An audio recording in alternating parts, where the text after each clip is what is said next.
ville de Korogo se prépare pour les obsèques du Premier ministre Amadou Gon Coulibaly. Nous vous conduirons dans la capitale du Poro dans une dizaine de secondes. Et puis, le président malien a annoncé la dissolution de la Cour constitutionnelle afin d'apaiser les tensions qui secouent la capitale malienne. Bonsoir et bienvenue dans le journal. Pour réussir le pari de l'organisation des obsèques du Premier ministre Amadou Gon Coulibaly, tous sont à pied d'œuvre à Korogo dans le nord du pays. Visite de site, stade municipal, mosquée, tout est inspecté.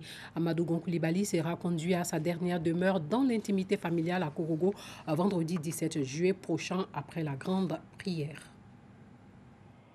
Les préparatifs des obsèques du Premier ministre Amadou Gon Coulibaly vont bon train à Korogo. Dans la capitale du Poro, une délégation de la présidence accompagnée des autorités administratives et politiques de la région s'imprègne de l'avancée des travaux de réhabilitation des différents sites qui abriteront les cérémonies funèbres du Premier ministre Amadou Gon Coulibaly.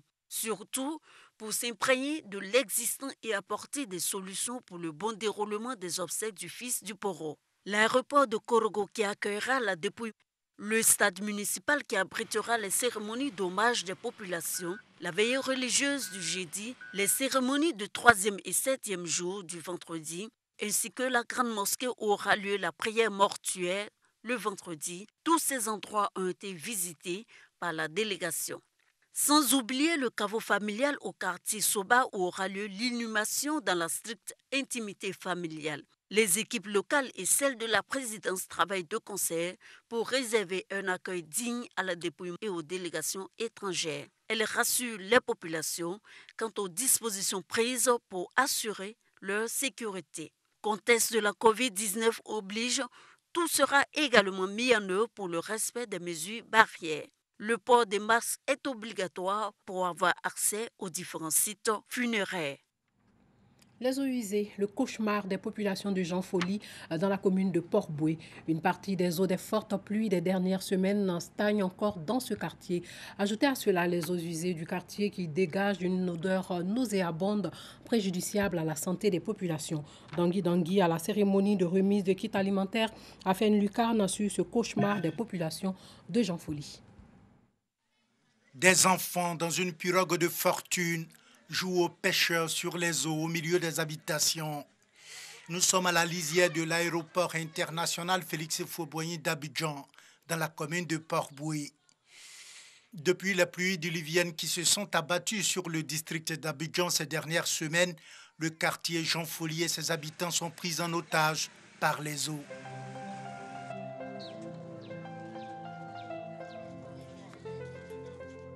Quand il pleut là, avant, chaque année, quand il pleut là, c'est comme ça, toujours c'est beaucoup. Maintenant, c'est facile là, ça ne peut pas passer, c'est bloqué là. Ça sent. Donc, les gens n'ont qu'à venir nous aider et puis l'eau ça va passer.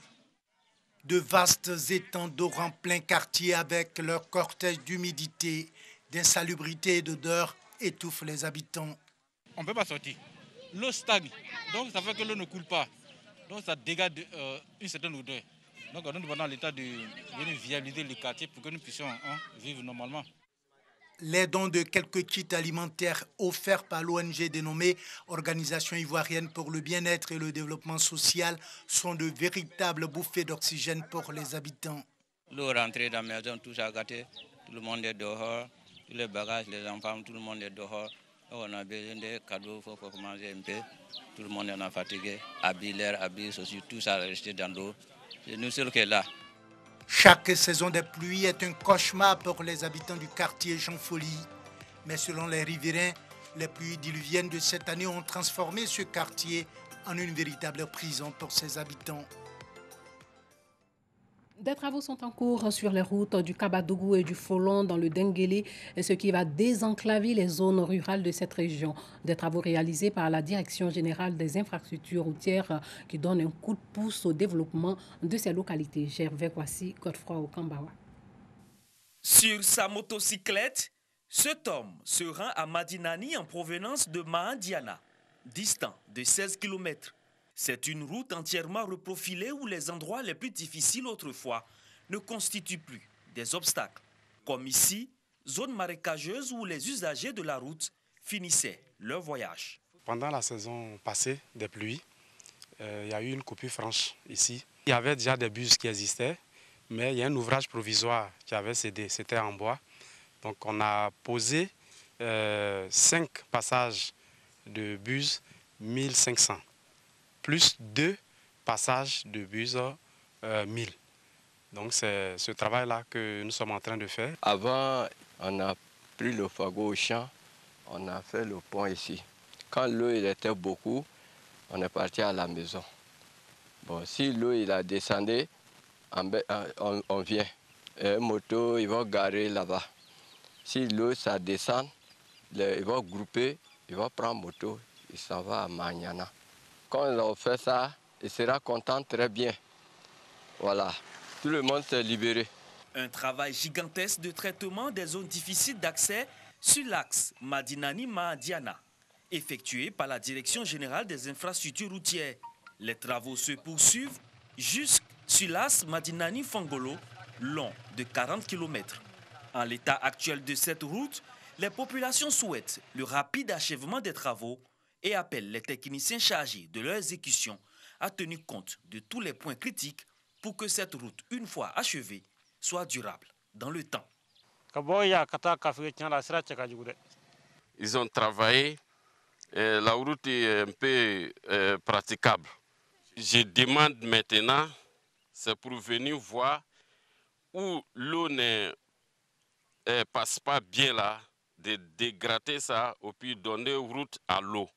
C'est ce qu'on veut. Nous sommes en travaux, on rassure la population. Les ouvrages sont déjà posés, on va corriger juste le remblai, mais on fait les périls maçonnés qui sont des éléments de protection qui vont protéger nos ouvrages qui sont posés côté aval comme côté amont.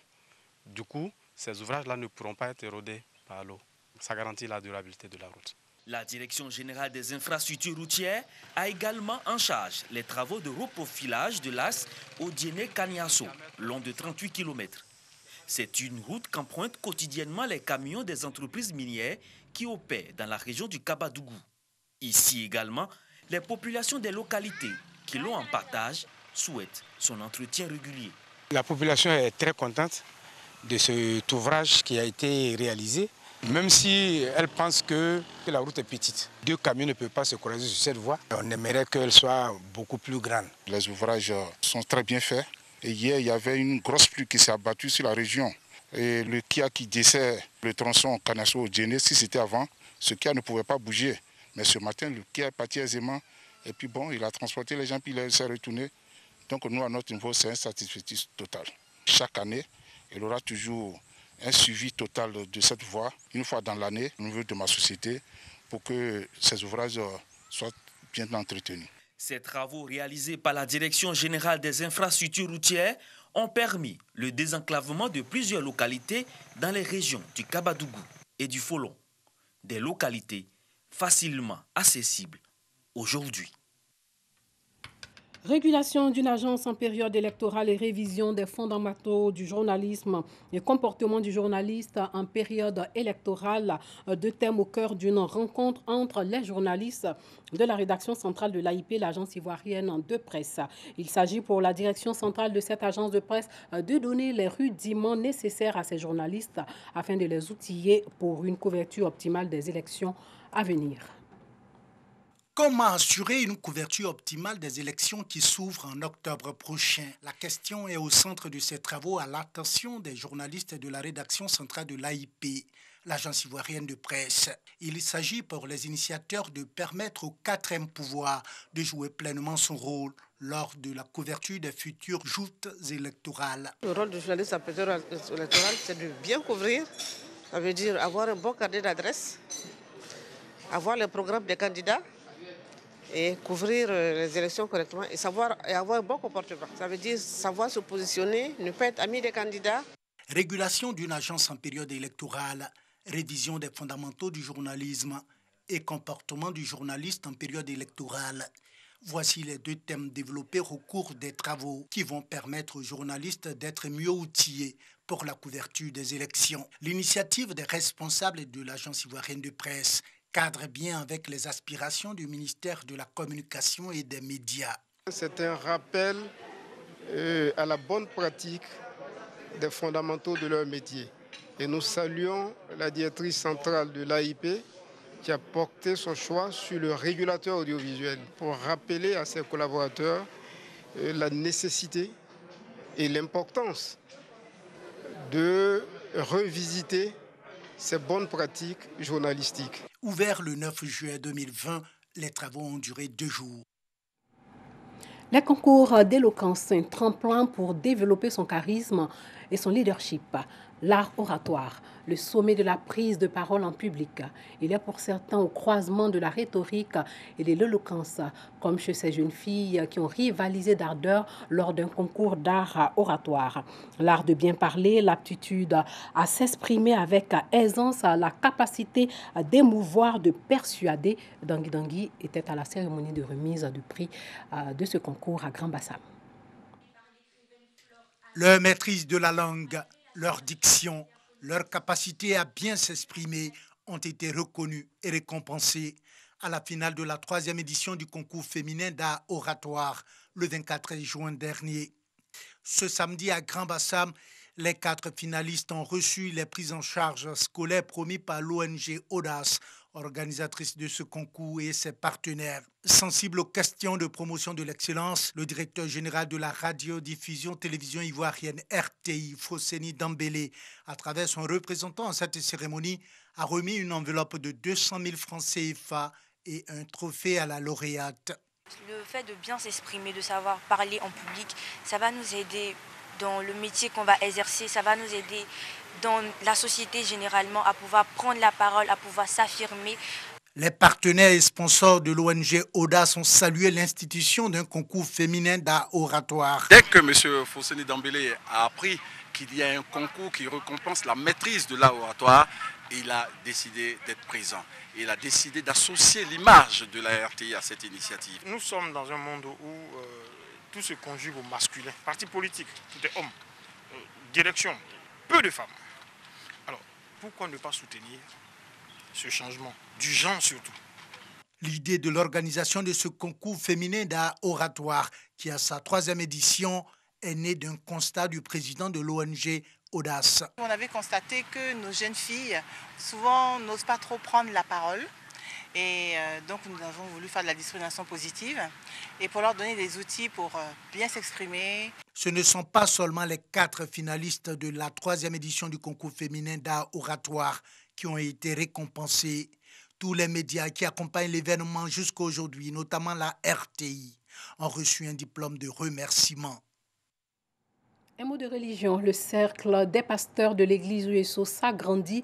9 étudiants pasteurs viennent d'obtenir leur certificat d'aptitude après 5 années de formation à l'Institut biblique de Manzranopleu. Le reportage de Gervais Kwasi du bureau régional de RTI. Ce sont 9 pasteurs, dont 2 femmes sur les 11 étudiants de la 25e promotion baptisée Espérance de l'Institut biblique de Manzranopleu de l'église USO qui sont désormais aptes à diriger une église. Ces nouveaux pasteurs qui ont fait leur sortie en présence des responsables de l'église, parents, amis et connaissances, auront pour mission d'évangéliser, prêcher, enseigner la parole de l'évangile et surtout gagner des âmes. L'église a pour première mission faire des nations les disciples de Jésus-Christ. Et si le Seigneur nous permet aujourd'hui de faire partie du corps pastoral, alors c'est notre première mission. La consolidation et la promotion de la paix doivent en outre faire partie de la mission de ces femmes et hommes qui font leurs premiers pas dans le ministère pastoral. Le Seigneur Jésus, quand il partait, il a dit « Je vous laisse ma paix ». Donc si le Seigneur qui est le maître et le modèle a dit une telle chose, alors les serviteurs de Dieu aussi, qui se sont mis donc à son service, doivent également prôner la paix. À l'heure chrétienne, l'église sur laquelle chacun va être établi, il faut qu'il leur parle dans le sens de la paix. Et ensuite, en tant que citoyens, donc appartenant à la société ivoirienne, ils doivent aussi pouvoir, partout où ils se trouvent, parler de la paix. À l'année prochaine, pour la sortie des étudiants de la 26e promotion de l'Institut biblique de Manzranopleu, qui seront aptes à servir dans les églises USO.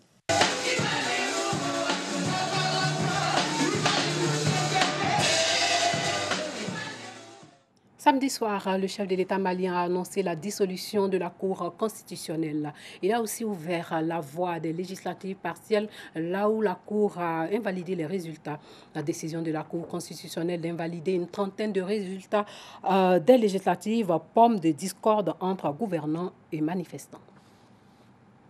Le président malien Ibrahim Boubacar Keïta a fait un geste pour ramener le calme.